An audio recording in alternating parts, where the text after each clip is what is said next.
Hunting with Elizabeth, from the book The Raging Giant Blue Goldfish, read by the author Anthony Trendle. Thursdays were hunting days with Elizabeth. My dog Elizabeth, too old to run and too deaf to hear, her eyesight was keener than any bright-eyed foxhound, which she might have been had anyone known her lineage. But bright-eyed didn't mean bushy-tailed, not for a burr-laden tail filled with snarls and many years of play in the flower fields across the street. This never stopped our hunting expeditions, and Thursdays were the day of choice. Thursdays were hunting days with Elizabeth. Swallows still smelled as sweetly, and among the poky Elizabeth they would flirt, knowing that even with the best of intentions, no dog could catch them. Should she care? As far as the swallows knew, she flirted in return, making eyes of want and longing, but always a step and a bark away from having. It was hardly a sad affair for either, the swallows or my Elizabeth, as the birds found this to be a wonderful training time for their young. As for Elizabeth, the chase gave her a vitality dogs half her age did not know. After all, she was a hunter, and hunters are the most invigorated sort. Thursdays were hunting days with Elizabeth, adamantly chasing and adamantly barking, however unsuccessful or poorly executed the hunt. Elizabeth knew the art of the hunt was not in the capture, but in the pursuit, shagging down daisies with her like fly balls in my youth. I, too, ran aground in the burr-filled field, with my eyes joined with robins who knew better of me. Their scorning look reminded me of mothers and fathers chastising me with their eyes when I was a teenager trick-or-treating. Swayed I was not then at my neighbor's door, pleading for candy, and swayed I would not be with Elizabeth in the flower fields hunting. Thursdays were hunting days with Elizabeth. Days would go by, Friday through Wednesday, without a rabbit anywhere. But rabbits were aplenty on Thursdays. Thursdays Elizabeth would stalk and sweat and pounce and charge and dance into a spin, as her quarry bounced gleefully away, not always aware they were being sought by the once mighty and great rabbit-catcher. Butterflies laughed as bunnies moved on, until the huntress, Elizabeth, tore at them with paws of flight. Chasing down butterfly prey prevails as one of the unnoticed sporting events in America. Few people realize the toil of pollen, the dust of daisies, and the mistake of finding bees instead of butterflies.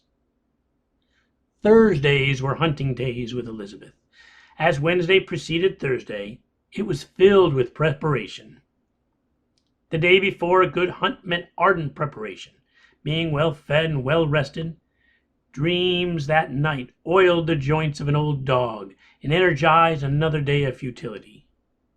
Through Wednesday she slept and ate, and thought of great hunts of the past.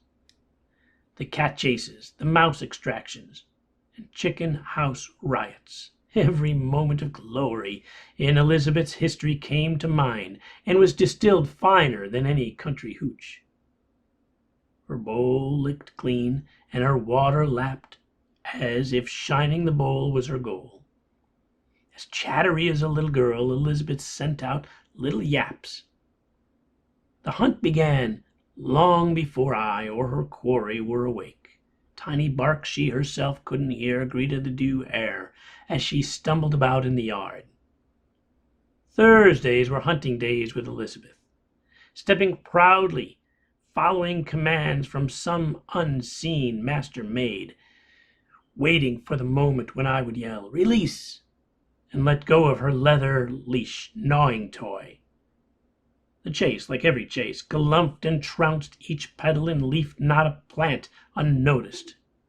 And the birds would lift into the air, worthy adversaries, and alight in a clearing several feet away. No feathers ever fell because of Elizabeth, except for molting cause from flight and a new season.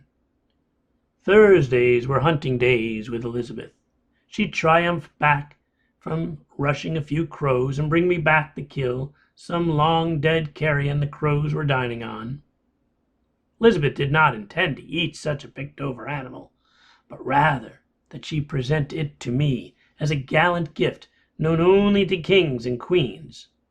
However tawdry and decomposed, I took the gift with all the honor a dog could know, and presented her, in return for sublime generosity, a homemade biscuit made of stale rolls dipped in chicken grease. Delicacies as good as chicken rolls were rare and offered only on Thursdays. Thursdays were hunting days with Elizabeth. Personally, I thought it should be Wednesday or Friday or some other odd-numbered day, but she chose Thursdays. I guess she figured the birds and bunnies were in prime form, requiring every latent skill in her old canine body. Elizabeth, I think, felt what every hunter feels, that thrill of returning to days never known for generations, when hunting was not a product of pastime, but of survival. Without her Thursday hunting days, it is hard to say if Elizabeth would have survived. So that is what we did on Thursdays. We hunted. Thursdays were hunting days with Elizabeth. I missed those days canvassing flower fields for bunnies and birds needing hunting. I missed the days of daisy kill, the usual product of our hunts. Flowers she brought to me like a lover, except that Elizabeth carried them in clumps in her mouth, flowers which I vased and displayed on my table more boldly than any deer's head.